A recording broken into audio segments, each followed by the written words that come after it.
그날 아들은 저를 요양원으로 데려가고 있었습니다. 차 문은 안에서 잠겨 있었습니다. 며느리는 앞자리에서 말했습니다. 어머니, 여기서 지내시는 게 더 편하세요? 저는 아무 말도 하지 않았습니다.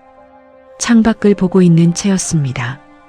집을 나온 지 30분도 안 됐습니다. 제 짐은 비닐봉투 3개였습니다. 그런데 며느리가 모르는 게 하나 있었습니다. 제 가방 안에는 2달 동안 숨겨둔 봉투가 있었습니다. 그 안에는 며느리 이름으로 된 계좌와 서명이 전부 들어 있었습니다. 그날 아침은 조용했습니다. 햇살이 창문 아래쪽까지만 들어와 있었어요. 평소와 다를 게 없어 보였죠. 그런데 달랐습니다. 현관문이 열렸습니다. 아들이었습니다. 손에 서류 봉투를 들고 있었어요. 얇은 봉투였는데 묘하게 무거워 보였죠. 겉면에는 요양원 계약서라고 적혀 있었어요.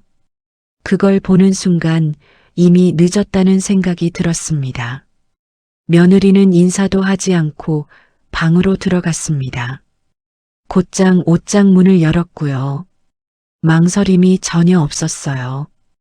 여러 번 해본 사람처럼 손이 움직였죠. 저는 침대 끝에 앉아 있었습니다. 아무 말도 하지 않았어요. 못한 게 아니라 안 한 거였죠. 입을 열면 무너질 것 같았습니다. 옷이 하나씩 꺼내졌습니다. 봄 외투였습니다. 남편 기일에 입으려고 아껴둔 옷이었어요. 그것도 그대로 봉투에 들어갔습니다. 어머니, 짐은 제가 다 챙길게요. 며느리는 부드럽게 말했어요. 너무 반듯한 말투였죠. 그래서 더 낯설었습니다. 진심은 저렇게 고르게 나오지 않거든요. 속옷이 담겼습니다. 내복도 함께 들어갔고요. 남편이 사준 것이었어요. 저는 그걸 보고 있었습니다. 눈을 돌리지 않은 채로 보고 있었죠. 기억해 두려고 했습니다. 아들은 문 앞에 서 있었습니다. 안으로 들어오지 않았어요. 그렇다고 나가지도 않았죠. 그 자리에 그대로 서 있는 채였습니다. 시선은 바닥에 떨어져 있었어요. 저는 아들을 바라봤습니다. 눈이 잠깐 마주쳤습니다. 아들이 먼저 시선을 피했죠.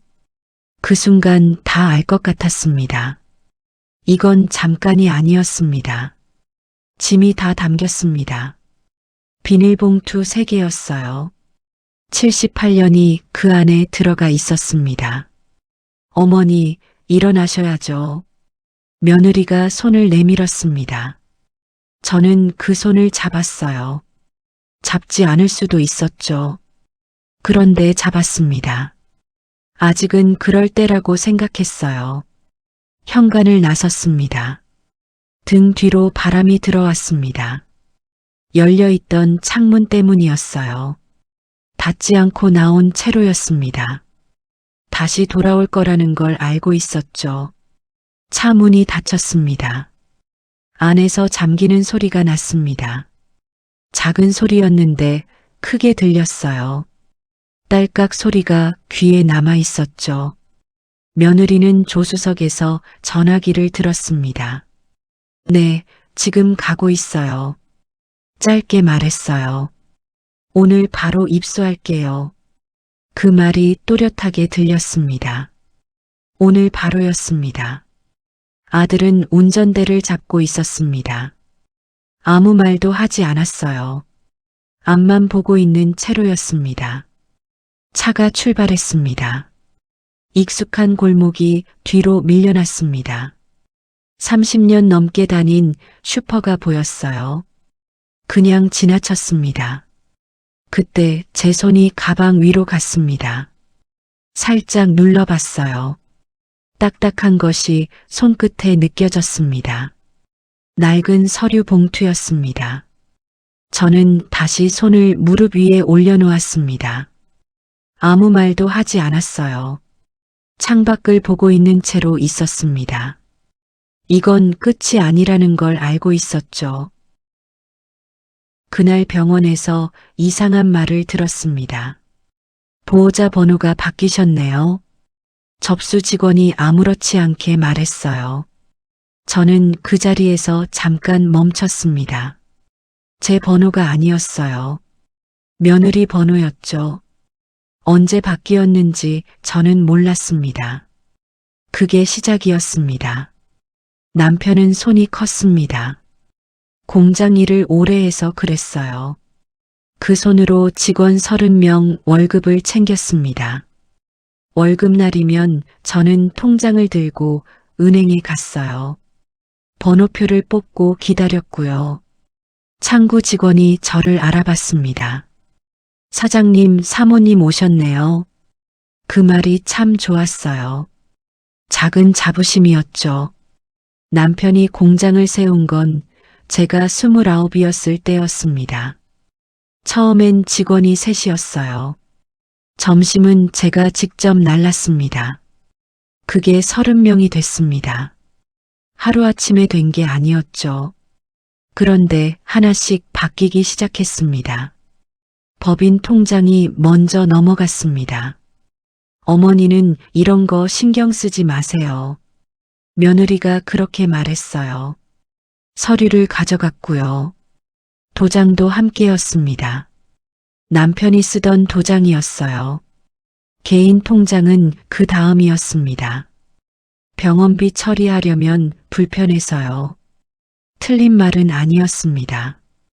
그래서 더 막지 않았습니다. 카드가 막힌 건 그 다음 달이었습니다. 마트에서 알게 됐어요. 단말기에 넣었는데 결제가 되지 않았습니다. 뒤에 사람이 서 있었어요. 저는 아무렇지 않은 척 했습니다. 지갑에서 현금을 꺼냈죠. 계산을 마치고 나왔습니다. 밖에 나오자 손이 떨렸습니다. 한동안 서 있는 채로 있었습니다. 잔액을 확인하려고 전화를 했습니다. 자동응답이 나왔어요. 등록된 번호가 아닙니다. 그 말이 반복됐습니다. 며느리 번호로 바뀐 거였죠. 그날 집에 돌아왔습니다. 남편 사진 앞에 앉았습니다. 한참 그대로 있었습니다. 말은 하지 않았습니다. 할 수가 없었어요. 이상하게 억울하지 않았습니다. 그 감정이 먼저 오지 않았습니다. 다른 게 먼저 들어왔습니다. 차갑고 또렷한 느낌이었어요. 이미 늦었구나 싶었죠. 그리고 동시에 생각했습니다. 지금부터 시작이구나 하고요. 저는 그날부터 모르는 척 했습니다. 며느리가 가져다 주는 돈을 받았어요. 고맙다고 말했습니다. 웃기도 했고요. 그게 더 나았습니다. 들키지 않는 사람은 준비할 수 있었으니까요. 저는 조용히 준비하고 있었습니다. 아직 아무도 모르는 채로였습니다. 공장 이야기가 처음 나온 건 저녁 식사 자리였습니다. 김치찌개였습니다. 남편이 가장 좋아하던 메뉴였어요. 그날따라 며느리가 직접 끓여왔습니다. 어머니, 요즘 공장 쪽이 많이 어렵습니다. 숟가락을 내려놓으며 말했습니다. 목소리는 낮았고요. 준비된 사람의 말투였죠. 아들은 옆에 앉아 있었습니다. 찌개를 한번 떴다가 다시 내려놨습니다. 고개를 들지 않은 채로 있었습니다. 이대로 두면 손해가 더 커집니다. 며느리가 다시 말했습니다. 저는 천천히 고개를 끄덕였습니다. 묻지 않았습니다. 이미 알고 있었기 때문이었습니다. 아들은 그때 며느리를 한번 봤습니다. 저를 본 게 아니었습니다. 눈을 맞춘 뒤 다시 고개를 내렸습니다. 그걸로 충분했죠. 식사가 끝났습니다. 며느리가 설거지를 했습니다. 물소리가 길게 이어졌습니다. 아들은 소파에 앉아 있었습니다. 텔레비전을 켜놓은 채로였습니다. 내용은 보고 있지 않았습니다. 저는 방으로 들어왔습니다. 문을 닫았습니다. 불은 끄지 않았습니다. 잠시 뒤였습니다.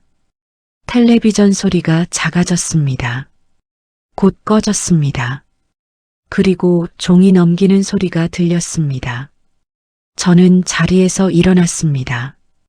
방문을 살짝 열었습니다. 틈은 손가락 2개 정도였습니다. 그 사이로 식탁이 보였습니다. 서류철이 펼쳐져 있었습니다. 두꺼운 것이었어요. 공장 거래처 계약서였습니다. 남편이 직접 서명했던 것들이었습니다. 며느리 손이 페이지를 넘겼습니다. 천천히 넘기고 있었어요. 확인하는 손이었습니다. 처음 보는 사람이 아니었죠. 그리고 포스트잇이 붙기 시작했습니다. 첫 번째였습니다. 두 번째였고요. 세 번째였습니다. 아들은 그걸 보고 있었습니다. 아무 말도 하지 않았습니다. 그 자리에 앉아 있는 채로였습니다. 그게 동의였습니다. 침묵이 그렇게 쓰일 때가 있었죠. 저는 포스트잇 글씨를 읽었습니다. 작은 글씨였습니다. 그런데 또렷하게 보였어요. 매각 가능이었습니다. 세 글자였습니다. 남편이 30년을 지켜온 거래처였습니다. 이름만 들어도 알 수 있는 곳이었습니다. 직원 얼굴까지 떠올랐습니다. 그 위에 포스트잇이 붙어 있었습니다. 한 장이 아니었습니다. 여러 장이었습니다. 하나씩 지워지고 있었습니다. 저는 문을 닫았습니다. 소리가 나지 않게 닫았습니다. 침대에 앉았습니다. 손을 무릎 위에 올려둔 채였습니다. 떨리지 않았습니다. 이상하게도 마음이 가라앉았습니다. 화가 나지 않았습니다. 슬프지도 않았습니다. 대신 분명해졌습니다. 이제 기다릴 이유가 없었습니다. 움직여야 할 때였습니다. 그날 밤 결심이 끝났습니다. 차는 강남을 벗어났습니다. 창밖으로 익숙한 건물들이 지나갔어요. 저는 보지 않았습니다. 눈은 앞을 향해 있었지만 아무것도 보이지 않았습니다. 며느리가 전화를 걸었습니다. 조수석에서였습니다. 목소리를 낮추지 않았어요. 네, 오늘 바로 처리합니다. 짧게 말했죠. 잠깐 침묵이 있었고요. 서류는 다 준비됐습니다. 그 말이 또렷하게 들렸습니다. 차 안에 그대로 남아 있었어요. 오늘 바로였습니다. 며느리는 전화를 끊었습니다. 휴대폰을 가방에 넣었습니다. 그리고 다시 앞을 봤습니다. 표정이 없었어요. 일을 끝낸 사람의 얼굴이었습니다. 아들은 핸들을 잡고 있었습니다. 한 번도 백미러를 보지 않았습니다. 저를 보지 않으려는 건지 알 수 없었어요. 아니면 볼 수 없는 건지도 모르겠죠. 신호가 바뀌었습니다. 차가 우회전했습니다. 그 길은 요양원으로 가는 방향이었습니다. 저는 알고 있었습니다. 그때 손이 움직였습니다. 무릎 위에 올려둔 손이었습니다. 천천히 가방 쪽으로 내려갔습니다. 서두르지 않았습니다. 가방 안으로 손을 넣었습니다. 지갑 옆이었습니다. 손수건 밑이었고요.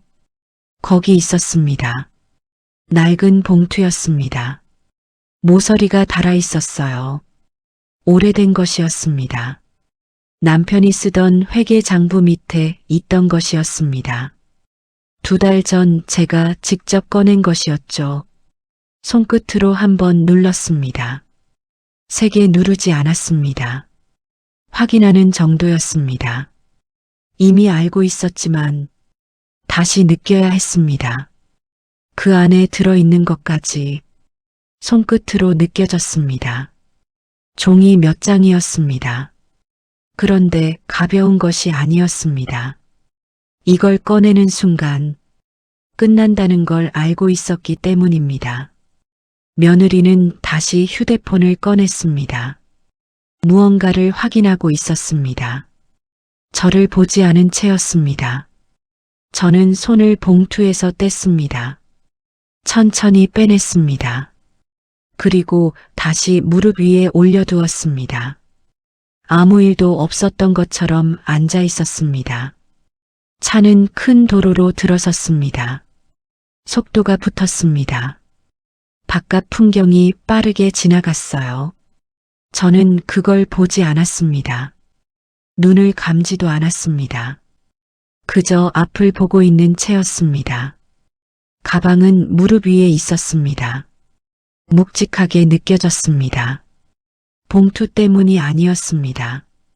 이미 끝난 일을 들고 있는 느낌이었습니다. 아들이 기침을 한 번 했습니다. 짧게 했어요. 아무 말도 하지 않았습니다. 저도 아무 말 하지 않았습니다. 할 말은 많았지만 지금은 아니었습니다. 말할 자리가 따로 있었습니다. 아직 그곳에 도착하지 않았습니다. 차는 멈추지 않았습니다. 저도 움직이지 않았습니다. 다 알고 있는 사람은 서두르지 않습니다. 저는 그걸 알고 있었습니다. 남편이 처음 쓰러진 건 겨울이었습니다. 공장 사무실이었어요. 직원이 전화를 했습니다. 사모님, 사장님이 쓰러지셨습니다. 저는 앞치마도 벗지 못한 채로 뛰어나갔습니다. 병원 복도가 길었습니다. 끝이 없는 것 같았어요. 숨이 가빠졌습니다. 남편은 하얀 침대에 누워 있었습니다. 크던 손이 작아 보였어요. 의사가 말했습니다. 당분간 무리는 안 된다고 했습니다. 남편은 고개를 끄덕였습니다. 그리고 저를 보며 말했어요. 공장 괜찮지? 그 말이 먼저였습니다. 자기 몸보다 공장이 먼저였죠. 그때 며느리가 들어왔습니다. 병원비 걱정하지 말라고 했습니다. 운영비도 자기가 맡겠다고 했어요. 목소리가 단단했습니다. 준비된 사람처럼 말했죠. 남편이 며느리 손을 잡았습니다. 고맙다고 했습니다. 저는 그 옆에 서 있었습니다. 이상하다는 느낌이 들었습니다. 그런데 말하지 않았습니다. 남편 얼굴이 편안해 보였기 때문이었습니다. 법인 통장이 넘어간 건 그 다음 주였습니다. 서류는 이미 준비돼 있었습니다. 며느리가 가져왔습니다. 남편은 병실에서 서명했습니다. 저는 그 자리에 없었습니다. 나중에 알았어요. 그로부터 2달 뒤였습니다. 거래처에서 전화가 왔습니다. 계좌가 바뀌었다고 해서 확인드립니다. 저는 처음 듣는 이야기였습니다. 계좌번호도 처음 보는 것이었어요. 며느리 이름으로 된 계좌였습니다. 그 순간 알았습니다. 돈이 다른 데로 흐르고 있다는 걸요. 직원 월급이 밀리기 시작했습니다. 사흘이었어요. 닷새였고요. 일주일이 되었습니다. 직원 한 명이 저에게 전화를 했습니다. 조심스러운 목소리였습니다. 사모님 혹시... 그 뒤는 말을 잇지 못했어요. 저도 아무 말하지 못했습니다. 아무것도 몰랐으니까요. 그게 더 부끄러웠습니다. 남편에게 말하려고 했습니다. 병실 문 앞까지 갔습니다. 문을 열지 못했습니다. 남편 얼굴이 많이 야위어 있었습니다. 그날따라 더 작아 보였어요. 말할 수 없었습니다. 공장을 제일 먼저 걱정하는 사람이었으니까요. 그걸 알면 버틸 수 없을 것 같았습니다. 저는 문을 닫고 돌아섰습니다. 복도 끝에 서 있었습니다. 한참을 그대로 있었습니다.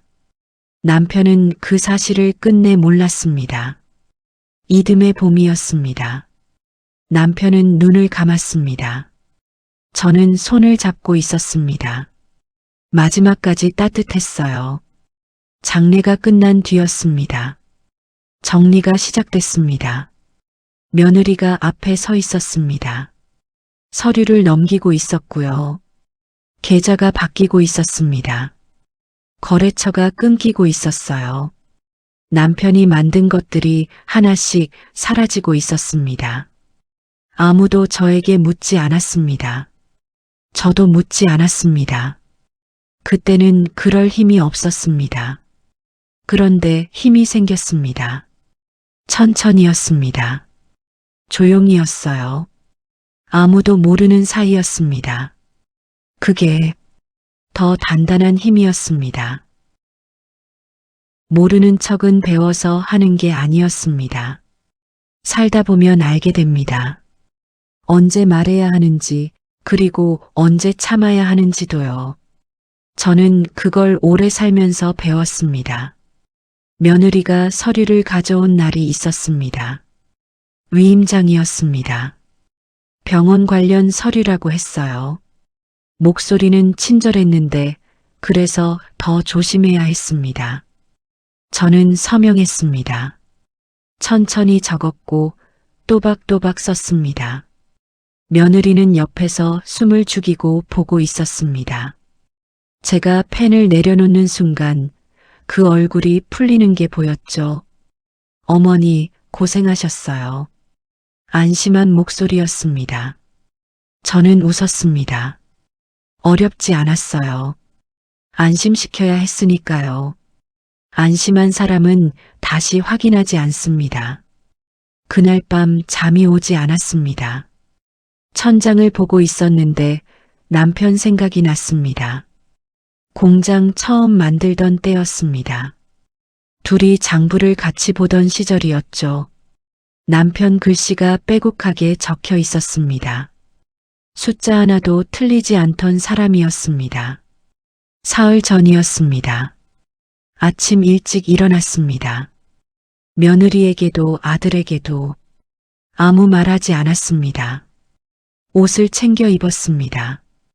평소에는 잘 입지 않던 옷이었습니다. 가방을 들었고 그 안에는 봉투가 들어 있었습니다. 낡은 것이었습니다. 남편 장부 밑에서 꺼낸 것이었죠. 택시를 불렀습니다. 아파트 입구에서 탔습니다. 기사에게 주소를 건넸습니다. 종이에 적어간 주소였습니다. 도착한 곳은 법무사 사무실이었습니다. 남편과 인연이 있던 사람이 소개해준 곳이었어요. 처음 가는 곳이었는데 이상하게 낯설지 않았습니다. 대기실에 앉았습니다.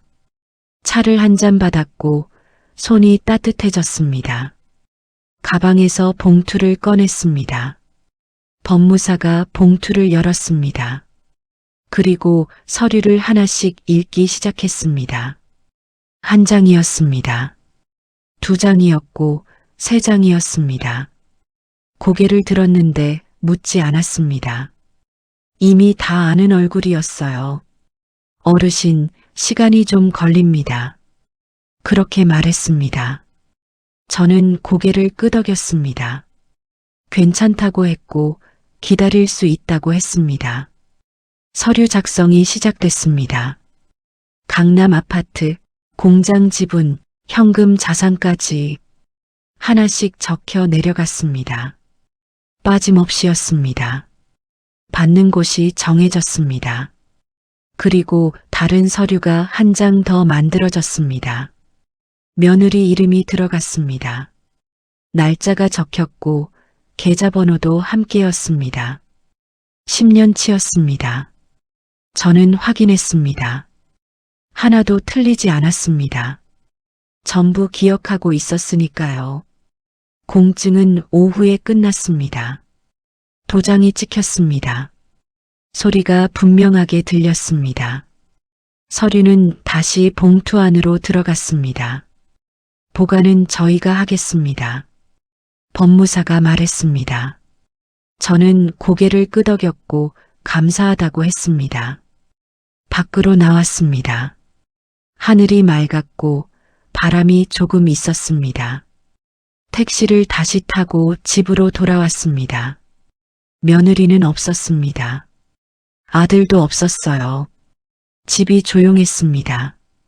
저는 남편 사진 앞에 앉았습니다.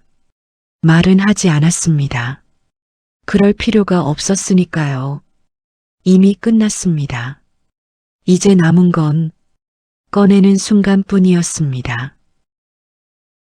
요양원 입구는 생각보다 넓었습니다. 차가 천천히 들어섰고 정돈된 나무와 벤치가 보였어요.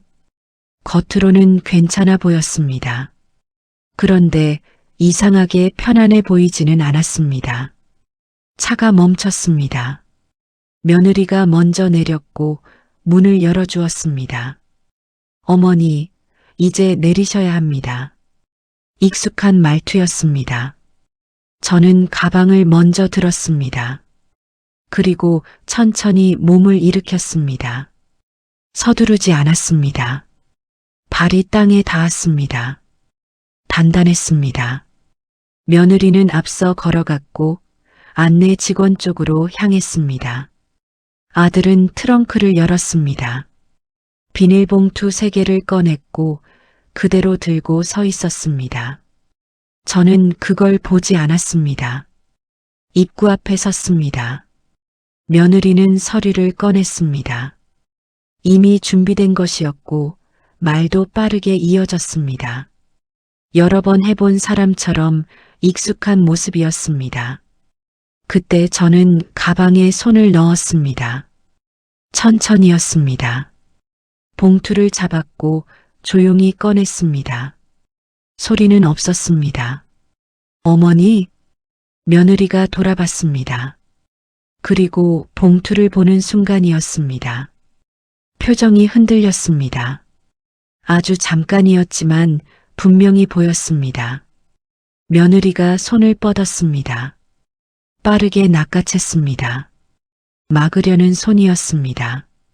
봉투는 며느리 손에 들어갔습니다. 급하게 펼쳤습니다. 종이를 꺼냈습니다. 첫 장이 보였습니다. 읽는 속도가 느려졌습니다. 눈이 그 자리에 멈췄습니다. 강남 아파트와 공장 지분 전부, 사회복지법인 앞으로 기부, 손이 떨렸습니다. 다음 장으로 넘겼습니다. 법인 자금 횡령 진술서였습니다. 날짜가 있었고 계좌번호가 있었고 금액이 적혀 있었습니다. 그리고 이름이 있었습니다. 며느리 이름이었습니다. 입술이 움직였지만 소리는 나오지 않았습니다. 그때 아들이 다가왔습니다. 비닐봉투를 들고 있었는데 그 자리에서 멈춰 섰습니다. 뒤쪽에서 발소리가 들렸습니다. 천천히 가까워졌습니다. 김영자 어르신 맞으시죠? 낮고 또렷한 목소리였습니다. 저는 돌아봤습니다. 양복을 입은 남자였습니다. 서류 가방을 들고 있었습니다. 이준호 변호사입니다. 며느리는 봉투를 쥔 채 굳어 있었습니다. 이미 접수됐습니다. 짧은 말이었습니다. 그리고 이어졌습니다. 지금부터는 되돌릴 수 없습니다. 공기가 완전히 바뀌었습니다. 아들이 들고 있던 짐을 내려놨습니다. 비닐봉투 3개가 바닥에 떨어졌습니다. 아무도 그걸 보지 않았습니다. 며느리가 저를 바라봤습니다. 묻는 눈이었습니다. 언제부터였는지, 어디까지 알고 있었는지 저는 대답하지 않았습니다. 그럴 필요가 없었습니다. 서류가 이미 다 말하고 있었으니까요. 변호사가 다른 봉투를 꺼냈습니다. 며느리 앞에 내밀었습니다. 며느리는 잠시 멈춰 있었습니다. 그리고 결국 받았습니다. 하늘이 맑았고 바람이 조금 불었습니다. 나무가 흔들렸습니다. 저는 입구를 등지고 서 있었습니다. 요양원 안은 보지 않았습니다. 처음부터 들어갈 생각이 없었습니다. 그날 요양원에 들어간 건 제가 아니었습니다. 며느리는 경찰과 함께 갔습니다. 소리는 없었습니다. 조용한 일이었어요. 그래서 더 무겁게 남았습니다. 아들은 그 자리에 서 있었습니다. 경찰차가 떠날 때까지 움직이지 않았습니다. 무언가 말하려는 눈이었지만 결국 아무 말도 하지 않았습니다. 그 사람은 늘 그랬습니다. 변호사가 제 옆에 서 있었습니다. 차를 불러줬고 아무것도 묻지 않았습니다. 그저 옆에 있는 채로였어요. 그게 고마웠습니다. 차가 도착했습니다. 저는 천천히 올라탔습니다. 요양원 입구가 멀어졌습니다. 돌아보지 않았습니다. 집에 도착했습니다. 현관문을 열었습니다. 아침에 나설 때 그대로였습니다. 신발이 가지런했고 남편 신발 자리는 비어 있었습니다. 늘 비어 있었죠. 열려 있던 창문이 생각났습니다. 방으로 들어갔습니다. 창문이 열려 있었습니다. 닫았습니다. 딸깍. 작은 소리였는데 집 안에서는 크게 들렸습니다. 식탁 앞에 앉았습니다. 아무것도 없었습니다. 한동안 그대로 있었습니다. 일어나 냉장고를 열었습니다. 달걀이 있었고 파가 있었고 된장이 있었습니다. 그걸로 충분했습니다. 계란말이를 했습니다. 된장찌개를 끓였습니다. 오래 걸리지 않았습니다. 금방 끝났습니다. 혼자 먹는 밥은 빨리 됩니다. 밥을 담았습니다. 식탁에 올렸습니다. 숟가락을 들었습니다. 그때 보였습니다. 식탁 한쪽이었습니다. 남편 통장이 놓여 있었습니다. 낡은 것이었습니다. 표지가 달아 있었습니다. 언제부터 거기 있었는지 기억이 나지 않았습니다. 제가 꺼낸 건지 원래 있던 건지 모르겠었습니다. 그냥 거기 있었습니다. 손이 갔습니다. 펼쳤습니다. 마지막 페이지였습니다. 숫자가 빼곡했습니다. 남편 글씨였습니다. 작고 단정한 글씨였어요. 그 사이에 짧은 글씨가 있었습니다. 통장은 끝까지 지켜라. 마침표는 없었습니다. 그런데 끝난 말이었습니다. 한참을 보고 있었습니다. 눈이 뜨거워졌습니다. 닦지 않았습니다. 그대로 두었습니다. 남편이 왜 말이 없었는지, 왜 끝까지 통장을 놓지 않았는지 그제야 알았습니다. 이미 알고 있었던 것이었습니다. 말하지 않았을 뿐이었습니다. 저는 숟가락을 들었습니다. 밥을 떴고 입에 넣었습니다. 따뜻했습니다. 짜지 않았습니다. 된장 냄새가 났습니다. 오래간만이었습니다. 밥맛이 느껴졌습니다. 씹을수록 몸이 내려앉았습니다.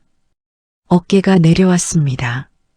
오랫동안 올라가 있던 것이었습니다. 창밖으로 햇살이 들어왔습니다. 식탁 위로 길게 퍼졌습니다. 통장 위에도 닿았습니다. 저는 밥을 다 먹었습니다. 남기지 않았습니다. 설거지를 했습니다. 물이 따뜻했습니다. 통장은 서랍에 넣었습니다. 남편 자리였습니다. 원래 있던 자리였죠. 저는 소파에 앉았습니다. 아무것도 하지 않았습니다. 그냥 앉아 있었습니다. 조용했습니다. 그런데 괜찮았습니다. 이제는 무섭지 않았습니다. 정말 끝났기 때문입니다.